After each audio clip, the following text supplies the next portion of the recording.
तुम्हा सर्वांचं माझ्या YouTube चॅनलमध्ये पुन्हा एकदा स्वागत आहे. तर आजच्या व्हिडिओमध्ये आपण इयत्ता 10वी ची जी प्रथम सत्र परीक्षा होणार आहे.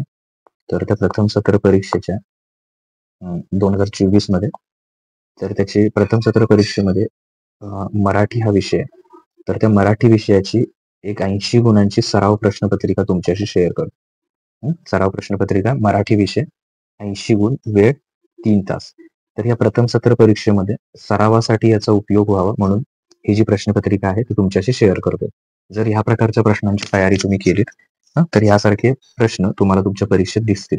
म्हणजे ह्यासारखे या प्रकारचे प्रश्न हेच असतील असे नाही, तर ह्या प्रकारचे प्रश्न तुमचे असतील, कारण या प्रश्नपत्रिकेचा मूळ उद्देश तुमचा सराव व्हावा यासाठी आहे. 10वी प्रथम सत्र परीक्षा, विषय मराठी, गुण 80, विषयाची ही एक सराव प्रश्नपत्रिका. तर पहिला प्रश्न आहे, विभाग पहिला आहे गद्य विभाग. तर या गद्य विभागासाठी एकूण 18 गुण आहेत. त्यातला पहिला प्रश्न, प्रश्न 1, उताराच्या आधारे सूचनेनुसार कृती करा. तर काय करायचं याच्यामध्ये, हा जो उतारा आहे इथे आहे बघा, इथून सुरू होतं. आमची ढाळच म्हणजे गावाचं वर्तमानपत्र, इथपासून ते इथपर्यंत भोरा गोट्या असले खेळ असायचे इथपर्यंत. तर हा उतारा तुम्ही आधी पूर्ण वाचून घ्यायचा आहे. इथून जो सुरू होतोय तो, हवं तर त्याचा स्क्रीनशॉट मारून घ्या आणि तो व्यवस्थित वाचा. आता त्याचं वाचन करून झाल्यानंतर मग किंवा त्यावरचे प्रश्न मग सोडवायला घ्यायचे. आता त्याच्यातला पहिला प्रश्न आहे, वैशिष्ट्ये लिहायची आहेत. कशाची वैशिष्ट्ये लिहायची आहेत? तर आगळची 4 वैशिष्ट्य लिहायची आहेत. काय काय वैशिष्ट्य आहे? जसं की आता इथं मी एक फक्त सांगतोय, उत्तर तुमची तुम्हाला शोधायचे. गावचं वर्तमानपत्र होतं. त्यानंतर मैफिल इथंच मोडायची. तर तिथं काय काय व्हायचं, खेळायला मिळायचं वगैरे. ते अशा 4 मुद्दे इथं काय करायचे, लिहायचे. प्रश्नपत्रिका सरावासाठी आहे, त्यामुळे पूर्णपणे तुम्ही सोडवणं अपेक्षित आहे. त्याच्यानंतर बघा, ढाळजेतून बातम्या प्रसारित होण्याची रीत, कुठली पद्धत होती, कशा प्रकारे बातम्या प्रसारित व्हायच्या ढाळजेतून, ते इथं लिहायचंय. ओके. त्याच्यानंतर पुढे आहे त्यातलाच प्रश्न तिसरा, आमची ढाळच म्हणजे गावचं वर्तमानपत्र होतं. या वाक्याचा तुम्हाला जो अर्थ कळलाय तो तुम्ही लिहायचा तुमच्या भाषेत. आमची ढाळच, लेखक म्हणतोय की आमची ढाळच म्हणजे गावचं वर्तमानपत्र होतं. कसं काय, ते तुम्हाला त्यातून काय अर्थ समजला ते लिहायचंय. आता परत दुसरा उतारा आहे. आता पहिल्या उतार्यावरचे प्रश्न झाले, तर दुसरा उतारा हा आहे इथला. रात्रीचे मऊगार हात अंगावर फिरायला लागले, इथपासून ते शेवटी इथं आहे बघा. तर सगळा स्क्रीनशॉट मारून घ्या. उन्हाळ्याच्या आधीचा काळ इतका वेळ लावायचा की बस, इथपर्यंत. तर हा पूर्ण स्क्रीनशॉट तुम्ही मारून घ्या, व्यवस्थित बघून घ्या, त्याला वाचून घ्या आणि मग त्यानंतर हा आपण पूर्ण उतारा. तर मग प्रश्न उत्तर बघूया. तर त्यातला पहिला प्रश्न आहे, आकृत्या पूर्ण करा. पुस्तकाच्या वेगळ्या जगात लेखिकेला भेटलेल्या गोष्टी. पुस्तकाच्या वेगळ्या जगात लेखिकेला कोणकोणत्या गोष्टी भेटल्या त्या इथे लिहायच्या, 4 गोष्टी कुठल्याही. त्याच्यानंतर दुसरा जो आहे, हा झाला पहिला आपला आकृत्या पूर्ण करा मधला. त्याच्यानंतर दुसरा, त्यासाठी हा उतारा वाचून त्यातली उत्तरं लिहायची, कारण लिहायची. का असं? आवाजाची वाट पाहण्यात सार्थक व्हायचं कारण. दुसरं, पुस्तक वाचण्याची वाट पाहण्यात उन्हाळ्याच्या आधीचा काळ लेखिकेला वेळ लावायचा, त्याचं कारण काय होतं ते इथं लिहायचं आहे. आता स्वमत. स्वमत म्हणजे तुम्ही स्वतःचं मत तिथे मांडायचं आहे, स्वतः व्यक्त व्हायचं. वाट पाहताना या शीर्षकाची समर्पकता स्पष्ट करा. वाट पाहताना हे जे शीर्षक आहे, तर याचा अर्थ काय, हे कसं काय योग्य आहे, समर्पक कसं काय आहे, योग्य कसं काय आहे, ते तुम्ही तुमच्या पद्धतीनं मांडायचं आहे. त्यानंतर पुढचं आहे अपठित गद्य, म्हणजे तुमच्या पाठ्यपुस्तकाच्या बाहेरचा इथे उतारा येईल आणि त्यावर आधारित प्रश्नांची तुम्ही तयारी करायची. त्याच्यामध्ये जंगलाने सर्वांचे स्वागत केले, इथपासून ते इथं भिजत चिंब होऊन जाते, इथपर्यंत. आता त्याच्यामध्ये इथपर्यंत हे वाचून काढलं आपण. तर हे वाचून काढल्यानंतर त्यातला पहिला आहे बघा, उतार्याच्या आधारे. आता आपण तो उतारा बघितला, हा मागता बघितला तो, हा व्यवस्थित वाचा. मग आता याच्यावरचा पहिला प्रश्न इथं आहे वरती, उतार्याच्या आधारे सूचनेनुसार कृती करा, तक्ता पूर्ण करा. जंगलाचा स्वभाव, माणसाचा स्वभाव यांच्यामध्ये काय फरक दिलाय त्या उतार्यामध्ये, तर तो वाचून व्यवस्थित पूर्ण करायचा. त्याच्यानंतर पुढचं आहे, चौकटी पूर्ण करा. जंगल करीत असलेल्या मानवी क्रिया. जंगल कोणकोणत्या मानवी क्रिया करते, त्या 4 क्रिया इथं काय करायच्या, लिहायच्या. त्याच्यानंतर प्रश्न क्रमांक विभाग 2, पद्य, गुण आहेत 16. प्रश्न 2 कवितेच्या आधारे सूचनेनुसार काय करा? कृती करा. कवितेच्या आधारे काय करायचं? सूचनेनुसार कृती करायचे. कारण लिहा असं म्हटलंय. पहिलं काय आहे? कारण लिहा.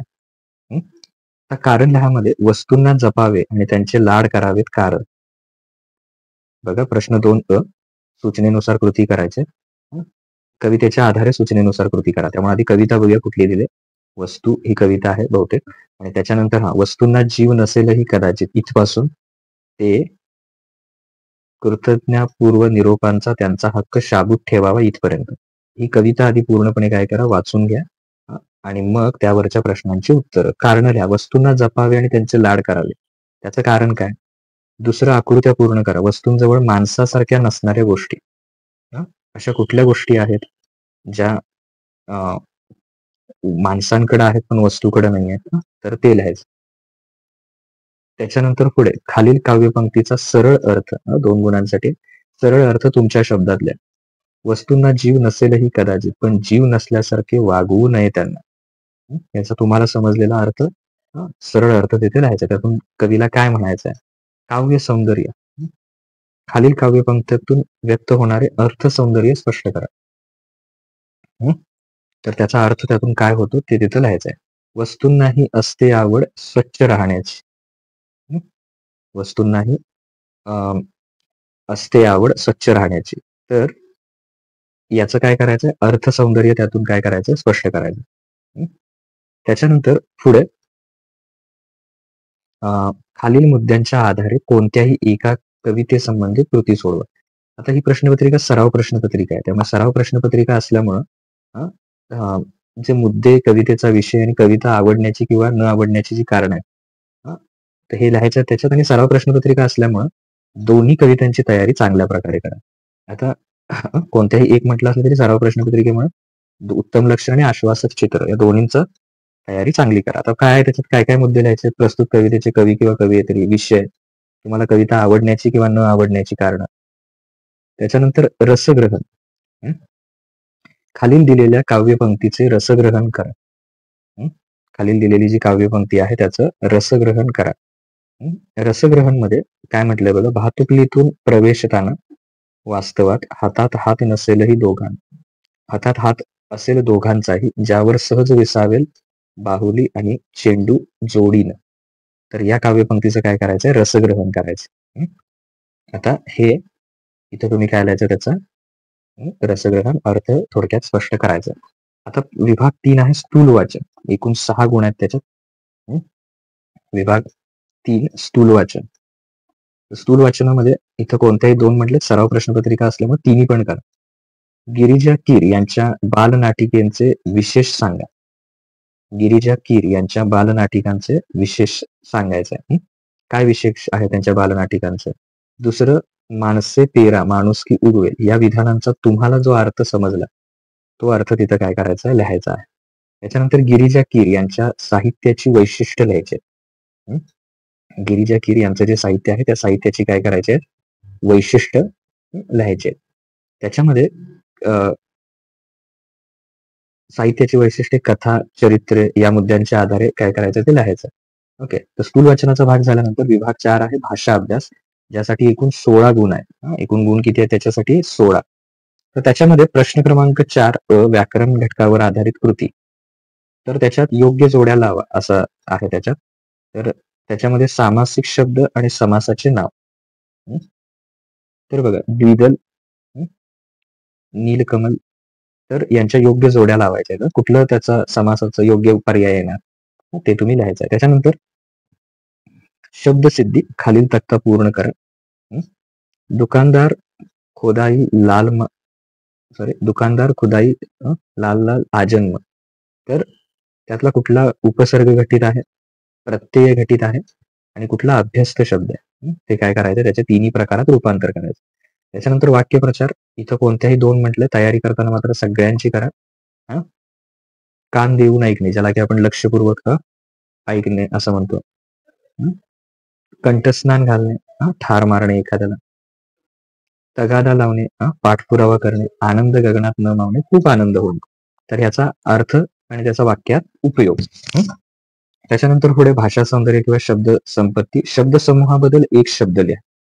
पसरवलेली खोटी बातमी, समाजाची सेवा करणारा. हं? पसरवलेली खोटी बातमी, समाजाची सेवा करणारा. त्याच्यानंतर जसे की पसरवलेली खोटी बातमीला आपण अफवा म्हणतो, समाजाची सेवा करणाऱ्याला समाजसेवक म्हणतो. वरती अफवा, खाली समाजसेवक. त्याच्यानंतर समानार्थी शब्द लिहा. माता, आई. जसं पृथ्वीला समानार्थी शब्द तिथे लिहायचा. त्याच्यानंतर खालील शब्दांना विरुद्धार्थी शब्द लिहा. चांगले, वाईट, नापीक, सुपीक. त्याच्यानंतर खालील शब्दातील अक्षरांपासून 2 अर्थपूर्ण शब्द तयार करा. समुद्र किनारा, समुद्र आणि किनारा. लेखन नियमानुसार कोणतेही 4 असं करू नका. सगळ्या शब्दांची तयारी करा. अचूक शब्द ओळखा. आधुनिक कुठला शब्द आहे, त्यानंतर निष्पर्ण कुठला आहे दुसऱ्यामध्ये, क्रीडांगण कुठला आहे, साहित्यिक कुठला योग्य शब्द आहे, दीपावली कुठला योग्य शब्द आहे, हार्दिक कुठला योग्य शब्द आहे. तर त्याचं अचूक तिथे उत्तर लिहायचं. विरामचिन्ह. तर खालील विरामचिन्हे ओळखून त्याची नावे लिहा. हे कुठली विरामचिन्ह आहेत त्यांची नावं लिहायची. त्याच्यानंतर पारिभाषिक शब्द, प्रचलित, खालील शब्दांना प्रचलित मराठी भाषेतील शब्द लिहा. टॅक्स, कर. बायोडेटा म्हणजे काय, त्याचा बायोडेटा. तर त्याला काय करायचं, मराठी शब्द. जसं टॅक्सला मी सांगितलं कर, तसं बायोडेटाला मराठी शब्द. आता विभाग 5, उपयोजित लेखन. आता लेखन विभाग सुरू होते, ज्याला एकूण 24 गुण आहे, ज्याची तयारी तुम्ही खूप चांगल्या प्रकारे करणं गरजेचं आहे. तर पुढील कृती सोडवा. हे पूर्ण वाचा इथे आणि त्याच्या आधारावर तुम्हाला काय करायचं आहे, सुजया विद्यार्थी या नात्याने दुर्मिळ पुस्तकांचे प्रदर्शन आयोजित केल्यामुळे अभिनंदन करणारे पत्र लिहा. किंवा सुजया शालेय प्रतिनिधी या नात्याने आयोजकांना शालेय ग्रंथालयासाठी पुस्तकाची मागणी करणारे मागणी पत्र लिहा. त्याच्यानंतर सारांश लेखन. वरती जो अपठित गद्य उतारा दिलाय कुठला, प्रश्न क्रमांक 1E मध्ये, तर त्याचा 1/3 इतका सारांश तुमच्या शब्दात लिहायचा. ओके, म्हणजे समजा एक 12 ओळी असतील तर 4 ओळीमध्ये तुम्ही त्याचा काय करायचं, सारांश लिहायचा आहे. 1/3 सारांश तुमच्या शब्दात लिहायचा. त्याच्या पुढे खालीलपैकी कोणतीही 2 कृती सोडवा. सराव करताना सर्व त्याच्यातली तयारी करा. जाहिरात लेखन आहे, प्रकारानुसार 60 ते 90 शब्द. खालील जाहिराती वाचून कृती सोडवा. आता बघा, धमाल बालनाट्य. तर याच्यामध्ये दिनांक 13 मे संध्याकाळी 5 वाजता हे सगळा पत्ता दिलेला आहे. तर हे जे आहे, तर कृती, बालनाट्य आयोजित करणारी संस्था, बालनाट्य सादर करणारी संस्था, नाटकातील मुख्य कलाकार, नाटकातील महिला दिग्दर्शक याने केलेले नाटक, भित्रा राजपुत्र या नाटकाचे लेखक. तर हे सर्व काय करायचं, तुम्ही त्याच्यावरचे प्रश्न सोडवायचे. सरदार रघुनाथराव ढवळे हायस्कूल, केंदूर या विद्यालयात शिक्षण महर्षी परमपूज्य डॉक्टर बापूजी साळुंके यांची जयंती साजरी झाली. या कार्यक्रमाची काय करा, बातमी तयार करा. बातमी लेखन आहे. आणि तिसरं आहे कथा लेखन. मुद्द्यांच्या आधारे कथा लिहा. बेडूक, विहीर, समुद्र, मोठे जग, संकुचित मनाची जाणीव. त्याच्यानंतर खालील लेखन प्रकारातील कोणतीही एक कृती सोडवा.